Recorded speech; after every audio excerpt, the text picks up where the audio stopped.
Hello students, welcome to the online live classes. बच्चों,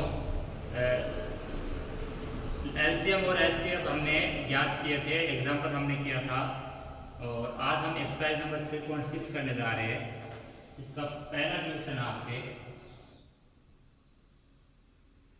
कि दिए गए व्यंजकों के एलसीएम यानी लघुत्तम समापवर्तक या लसब ज्ञात कीजिए। निम्न व्यंजकों के लघुत्तम समापवर्तक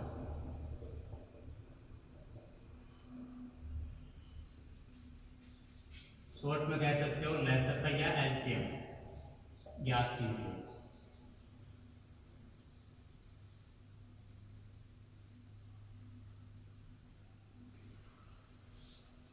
पहले का पहला आपका 24 अक्ष स्क्वायर वाई जेड और 27 अक्ष की घात 4 वाई स्क्वायर जेड स्क्वायर।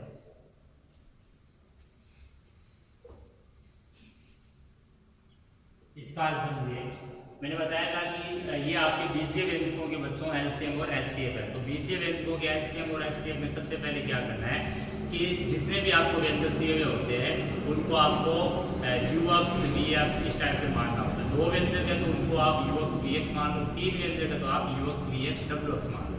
3 से ज़्यादा व्यंजक आपको नहीं मिलेंगे एग्जाम में। तो सबसे पहले कितना आपको मानना कि पहला व्यंजक उसको यूएक्स मान लिया हमने 24 अक्ष स्क्वायर वाई जेड। अब आपको क्या करना है बच्चों, इसमें आपको जो आपकी एक संख्या दिख रही है उसके अभाज्य गुणनखंड करने वो रफ में करने आपको, और 24 के अभाज्य गुणनखंड करके उसको फिर घातांक रूप में यहाँ पर लिखना होता है। तो 24 में आप 2 का दोगे, पहले 12 बार जाएगा, फिर 2 का दोगे 6 बार जाएगा, फिर 2 का दोगे 3 बार जाएगा। तो वो आपका 3 टाइम आएगा। इसका मतलब 2 की घात 3 और 3 आपका 1 बार आया।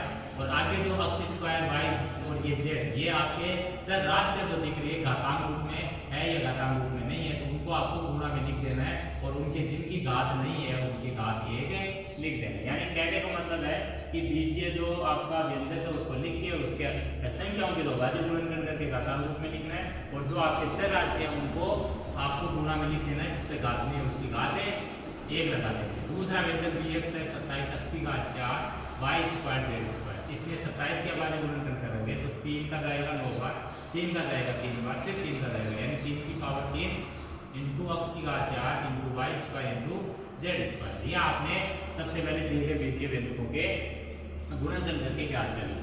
अब आपको इसमें बच्चों क्या लिखना होता है, इसमें मैंने 2 चीज बताई थी आपको।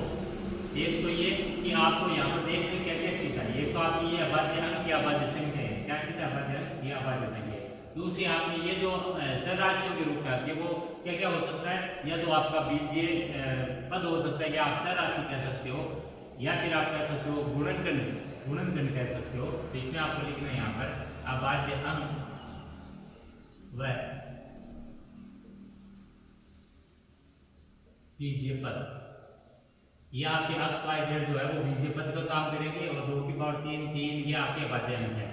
और इधर एलसीएम में आपको घात जो लेनी होती है बच्चों, वो लेनी होती है उच्चतम।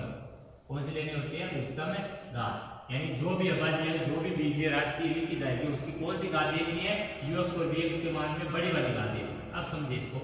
अभाज्य इसमें देखिए कौन कौन सा आया आपके, दोनों में देखना है, यूएक्स में भी देखिए वीएक्स में भी देखिए कि अभाज्य अंक या अभाज्य संख्या कौन सी आई है। 2 अभाज्य है, 3 भी अभाज्य, 3 भी अभाज्य। आपको घात नहीं देखनी, आपको बेस देखना। आधार कितना 2, आधार कितना 3, आधार कितना 3। तो यानी 2 3 3 यही दिखाई दिया। तो 3 कितनी मतलब मर्जी दिखाई देते हैं उसको लिखना तो एक ही टाइम आपको 3 जितनी मर्जी दिखाई दिया है वो आपको नहीं देखना। 3 आपका आया क्या यहाँ पर, दोनों में यूएक्स और वीएक्स में कौन कौन सी चीजें आई, नई नई जो चीजें हैं उन्हीं को यहाँ पर लिखना है। जैसे 2 है, 3 है, फिर 3 आ गया तो वो नया नहीं रहा, 5 आता तो वो नया हो जाता, 5 को लिख देते। अब देखिए अक्ष, यहाँ पर भी अक्ष वाई वाई जेड जेड, यानी अक्ष वाई जेड कहने का मतलब अक्ष वाई जेड के अलावा यहाँ पर और कुछ बीजीय पद या चर राशि नहीं है। अब देखिए आपको इनकी उच्चतम घात, तो देखिए दोनों में देखिए कि 2 जहाँ आया उसकी बड़ी घात कहाँ पर है, 2 यहाँ पर ही आया, बाकी जगह नहीं आया, उसकी उच्चतम घात 3 दिखाई दे रही है सामने लिखो। 3 आपका 2 जगह आया, यूएक्स में भी आया वीएक्स में, लेकिन आपका उच्चतम घात कौन से पद में है, वीएक्स वाले में, और वो कितनी है 3 की घात है 3 है। कि x की उच्चतम घात कौन से में है, ux में नहीं है, bx में कितनी है 4 है, और y की उच्चतम घात 2 है, और z की उच्चतम घात कितनी है बच्चों 2। इस टाइप से आपको यहाँ पर लिखना है। इसके बाद में हमें क्या करना है, अब आपको जो मान लिखना है, किसका मान लिखना है, जो आपको पूछा है, तो हम लिखेंगे यहाँ पर अतः अभिष्ट एलसीएम या लेस या लघुत्तम समापवर्तक बराबर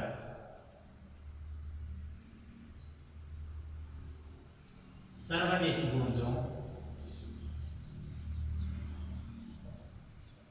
की उच्चतम घातों का गुणनफल। कौन सी घात है, उच्चतम घात, उनका गुणनफल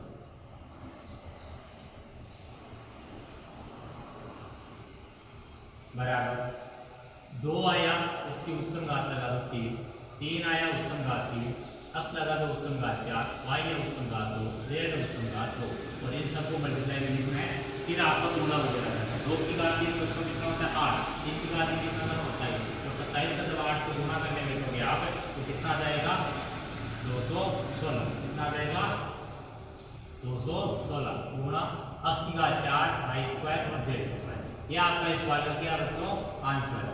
तो कहने का मतलब है कि 24x स्क्वायर yz और 27x की घात 4 y स्क्वायर z स्क्वायर का जो एलसीएम आया वो कितना है बच्चों 216x की घात 4 y स्क्वायर z स्क्वायर। एक चीज दिमाग में रखिए, हमेशा ही आप एक ही सवाल में अगर एलसीएम और एचसीएफ दोनों ज्ञात करते हैं तो हमेशा आपका एलसीएम का मान एचसीएफ से ही बड़ा आता है। एलसीएम का मान आपका एचसीएफ से बड़ा आता है। इसका मतलब है एलसीएम में चीजें ज्यादा लेनी होती है, एचसीएफ में चीजें कम लेनी होती है। नेक्स्ट क्वेश्चन देखते हैं बच्चों, पहले में ही अब हम इसका सेकंड क्वेश्चन करते हैं। पहले का ये थोड़े एग्जांपल से अलग टाइप के क्वेश्चन है। दूसरा रहा आपका वो, तो दूसरे में क्या दिया बच्चों x square minus 3x plus 2, और दूसरा दिया इसके बीजे वैल्यू x की घात 4 प्लस x की घात 3 माइनस 6x स्क्वायर।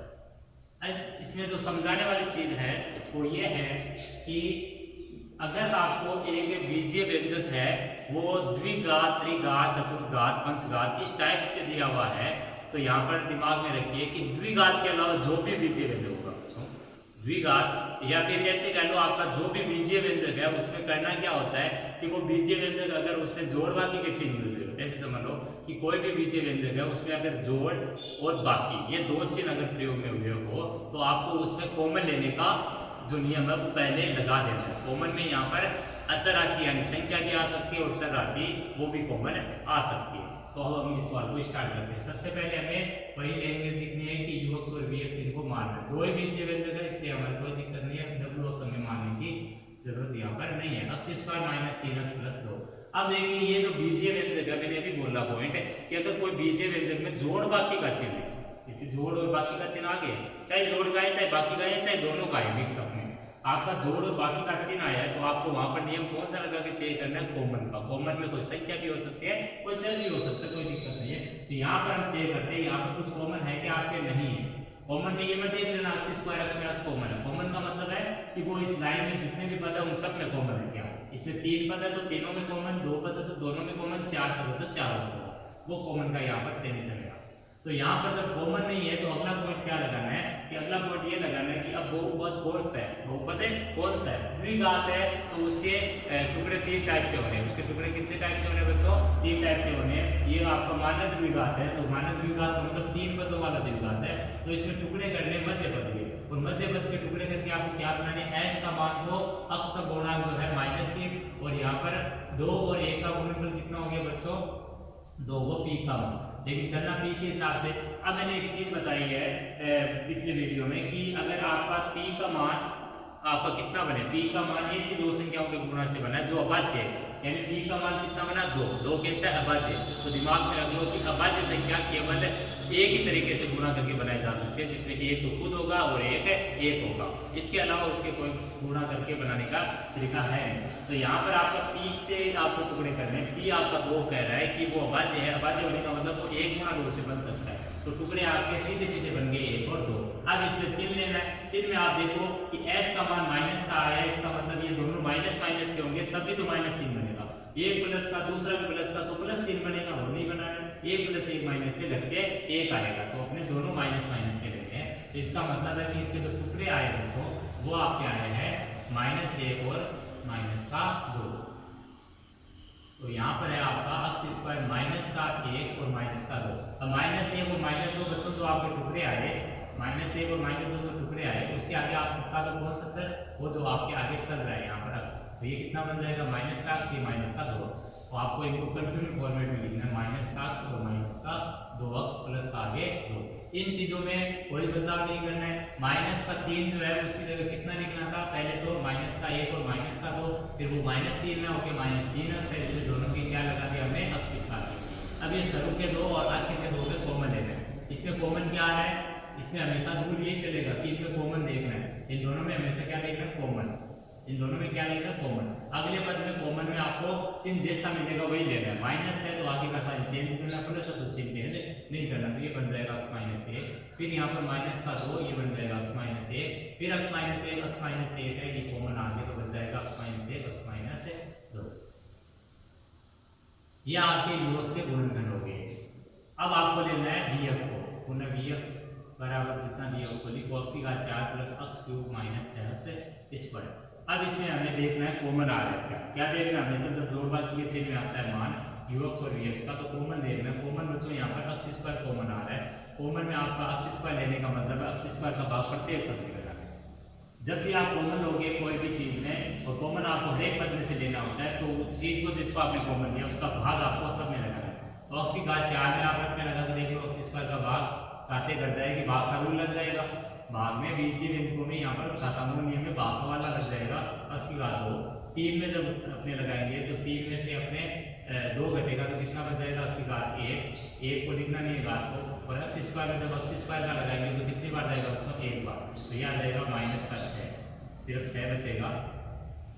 अब देखिए आगे, अब इसमें आपके ये जो बहुपद बना है वो मानक द्विघात है, और मानक द्विघात में मैंने बार बार बता दिया टुकड़े करने हैं। टुकड़े में देखो x का गुणांक जो होता है वो s होता है, और वो किसका है, s बराबर +1 का है। तो p बराबर हो गया 6 और इसके आगे कुछ नहीं है तो 1, तो -6 गुणा 1 यानी -6। अब यहाँ पर नौबत आ गई कि आपको तोड़ना p के हिसाब से, और p कैसी संख्या है, सम संख्या। तो सम संख्या होगी तो टुकड़े में एक खुद और एक वो हो भी सकता है, नहीं भी हो सकता। तो हम चेक करेंगे पहले 1 और 6 से बच्चों चेक करें, तो 1 और 6 से -6 तो बना लेंगे। चिन्ह को अभी छोड़ दो, एक बार चिन्ह को जब बनाओ तो छोड़ दो। 1 और 6 से 6 तो बन जाएगा, लेकिन क्या प्लस का सॉरी वो 1 भी बन जाएगा, तो 1 पॉसिबल नहीं है, क्योंकि बनाना होता है वो जोड़बा किसे ही बनाना होता है। फिर अपन दूसरा टुकड़ा देखें तो वो है आपका 2 और 3, तो 2 और 3 से आपके यहाँ पर 1 भी बन सकता है, प्लस का 3 लोग ये माइनस का लेंगे, 1 बन जाएगा, और 3 और -2 से गुणा होकर -6 भी बनना पॉसिबल दिख रहा है। तो ये आ जाएगा आपका x² + 3x - 2x - 6। अब इसमें आगे क्या करना है, ये शुरू के 2 और आखिर के 2 में वही कॉमन लेना आपको, x² बाहर चल रहा है तो ये बच जाएगा x + 3। यहाँ माइनस का चिन्ह कॉमन लेंगे बच्चों, जब माइनस का कॉमन लिया तो आगे का चिन्ह क्या हो जाएगा, बदल जाएगा। जैसे यहाँ माइनस का चिन्ह और 2 कॉमन लिया तो प्लस माइनस में बदल गया, माइनस होता तो प्लस में। यहाँ माइनस का चिन्ह और 2 भी दोनों में कॉमन है, तो -2 कॉमन आ गया, तो माइनस की वजह से आगे का ये चिन्ह है वो क्या बन जाएगा, प्लस से बन जाएगा, x + 3। अब देखिए यहाँ x + 3 x + 3 कॉमन आ गया, और ये रह गया यहाँ पर x - 2, ये x रह गया, ये -2 रह गया। इसको आप मिटा सकते हो, मतलब उसको कोई जरूरत नहीं इसकी। तो ये आपके इसके गुणनखंड हो गए बच्चों। अब हमें क्या लिखना है, वो लैंग्वेज लिखनी है। लैंग्वेज कौन सी, कि एलसीएम के मान के लिए, एलसीएम के मान के लिए एक साइड में तो आपको लिखना होता है आपका अभाज्य अंक वगैरह कोई आया है, यहाँ अभाज्य अंक नहीं आया बच्चों। देखो ये तो आपके बीजीय गुणनखंड है, ये भी आपके क्या है, बीजीय गुणनखंड। तो आपको लिखना है यहाँ पे बीजीय गुणनखंड, एक साइड में बीजीय गुणनखंड और दूसरी साइड में क्या लिखना आपको, उच्चतम घात। कौन सी घात, उच्चतम घात। अब बीजीय व्यंजक में आपके जहाँ पर घात नहीं है वहाँ पर घात लगा सकते हो, कोई दिक्कत नहीं है, यहाँ पे घात लगा सकते हो, नहीं लगाते हो फिर तो दिक्कत नहीं। अब आपको देखना कौन से टाइप का बीजीय व्यंजक है, x-1, x-2, फिर x-2, x + 3। तो देखो x-1 इसके टाइप का x-1 वापस नहीं आया, x-2 दोनों में आ रहा है, तो x-2 2 को एक ही बार काउंट करना है। दिखना आपको बार बार दिखे, लेकिन आपको लेना क्या है, एक ही बार लेना उस चीज को। ऐसा नहीं x-2 को 2 बार लिखिए, 2 बार तो वो आपका दिखा है, लेकिन आपको लेना एक बार है। फिर x + 3 और एक दिखा यहाँ पर आपका x²। ये इतनी चीजें हमें यहाँ पर दिखाई दी है। एलसीएम के मान उच्चतम घात लेनी है तो x-1 की उच्चतम घात बच्चों यहाँ पर कितनी है, x-1 की उच्चतम घात यहाँ पे आपकी 1, x-2 की उच्चतम घात 1, x + 3 की उच्चतम घात 1 और x² है, सॉरी यहाँ पर जो x है उसकी उच्चतम घात कितनी है 2। तो यहाँ पर कहने का मतलब है आपका कि जो मान बनेगा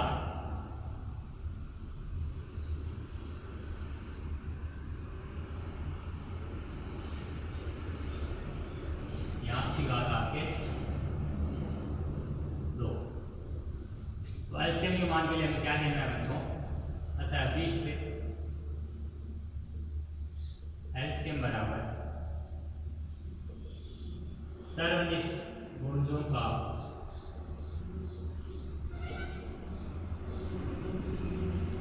गुणनफल, सर्वनिष्ठ गुणजों की उच्चतम घात कर लीजिए यहाँ पर का गुणनफल, सर्वनिष्ठ गुणजों की उच्चतम घात का गुणनफल बराबर x-1 की उच्चतम घात 1 गुणा x-2 की उच्चतम घात 1 x + 3 की उच्चतम घात 1 गुणा x की घात उच्चतम 2। तो ये मल्टीप्लाई होकर कितना देगा, x² x-1 x-2 और x + 3, ये मान आपका आ जाएगा। तो ये आपका इसका क्या है, एलसीएम का मान है।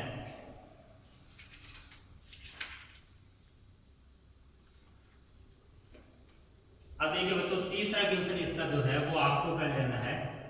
अब हम इसका जो चौथा क्वेश्चन है वो देख लेते हैं एक बार।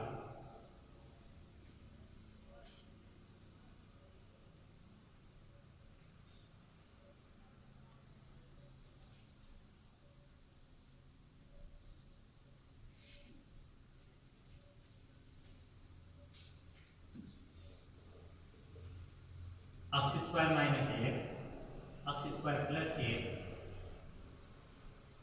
x + 1 और x² + x - 1।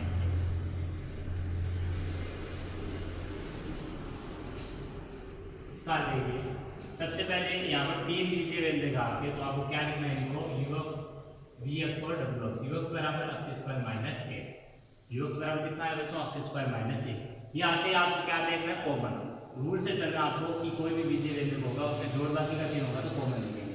कॉमन अगर आपका नहीं आ रहा है, कॉमन नहीं आ रहा है तो फिर आपको देखना है कि वो किस टाइप का बहुपद है, मानक है, शुद्ध है या अशुद्ध है। मानक है तो गुणनखंड कर लें, अशुद्ध है तो बच्चों आपको उसमें क्या करना है, कॉमन वगैरह लेना है। कॉमन में उसमें क्या आता है, हमेशा बीजीय राशि और संख्या दोनों भी कॉमन आ सकती है। बीजीय राशि आएगी, संख्या आ भी सकती है, जैसे 3x² + 5x, तो इसमें 3 और 5 तो कॉमन नहीं है, लेकिन x इसमें कॉमन है, जिससे क्या बन गया 3x बच गया और यहाँ पर 5 बच गया।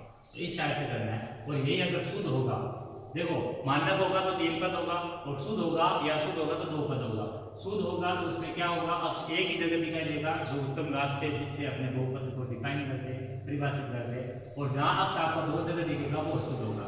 तो ये आपका शुद्ध बहुपद है, शुद्ध द्विघात बहुपद है, तो उसको आपको a² - b² बराबर a + b a - b लिख देना होता है। तो यहाँ पर x² - 1 के ऊपर में स्क्वायर लगा, कोई फर्क नहीं, यहाँ x + 1 x - 1 फॉर्मूला आपका a² - b² बराबर a + b a - b।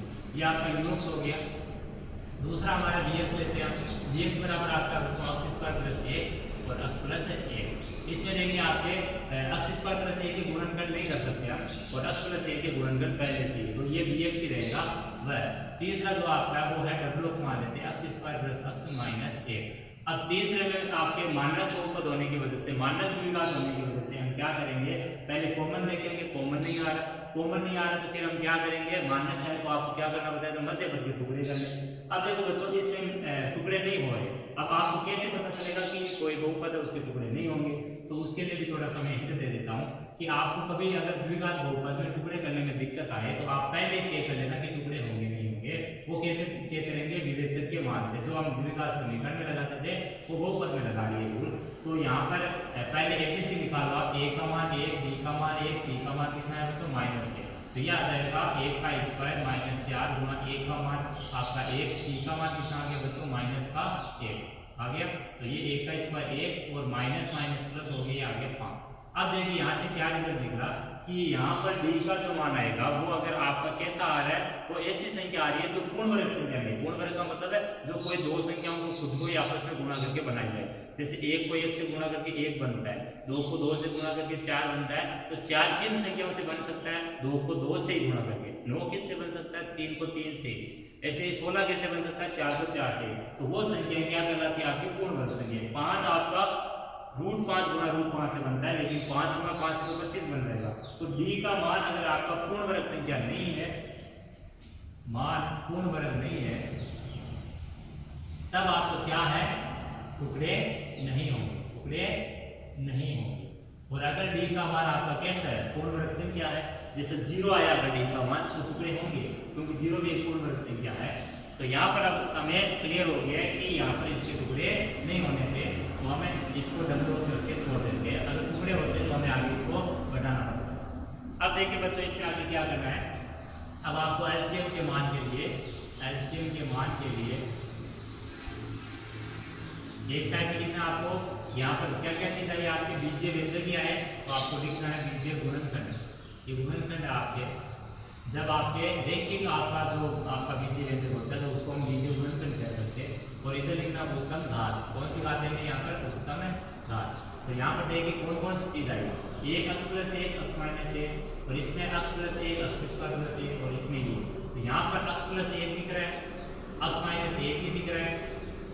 इनकी घात अगर नहीं है तो आप कहते हैं कि एक लगा सकते हैं। यहाँ पे ये देखिए एक घात हमने लगा दी है, और इस पे भी घात 1 लगा सकते हो। आप नहीं लगाते हो तो एक घात को कोई दिक्कत नहीं है। तो यहाँ x + 1, यहाँ पर भी x + 1, यहाँ नहीं दिखाई दिया तो x + 1 को एक बार लिखा, x - 1 नहीं दिखाई दिया, एक बार लिख दिया। x² + 1 भी एक नया चीज है वो आया है, उसको भी लिख दिया। और x² + x - 1 ये भी आपका नया दिखता है। अब इन सब की घातें मैं अगर देखूँ तो सब में घात मेरे को एक ही दिख रही है, एक से बड़ी घात है नहीं दिखाई देगी। तो इनके सामने एक ही घात मैंने लिख दी। अब इसके अंश पर आते हैं हमें, तो अंश पर कैसे लिखना होता है? अतः अभिष्ट एलसीएम बराबर सर्वनिष्ठ पूर्णों की उच्चतम घातों का गुणनफल। सर्वनिष्ठ पूर्णों की उच्चतम घातों का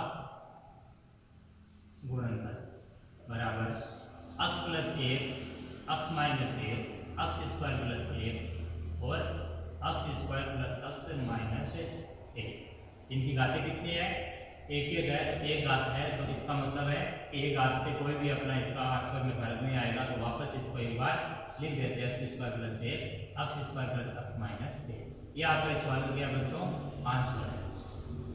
इस टाइप से हमें दिए गए बीजीय व्यंजकों के क्या ज्ञात करने होते हैं? एलसीएम है और एचसीएफ है ज्ञात करना होता है। एलसीएम हमने ज्ञात कर लिया। अब नेक्स्ट क्वेश्चन है वो हम एचसीएफ अगले वीडियो में देखेंगे। लेकिन बच्चों इसमें जो 2 क्वेश्चन मैंने अभी नहीं कराए, कौन कौन से? एक तो आपका तीसरा और एक आपका 5वां। वो 2 क्वेश्चन आपको खुद से करना है और उनकी जो पिक है वो क्लिक करके आपको ग्रुप में वापस भेज देंगे। तो आज की इस क्लास को यहीं पर विराम देते हैं। धन्यवाद।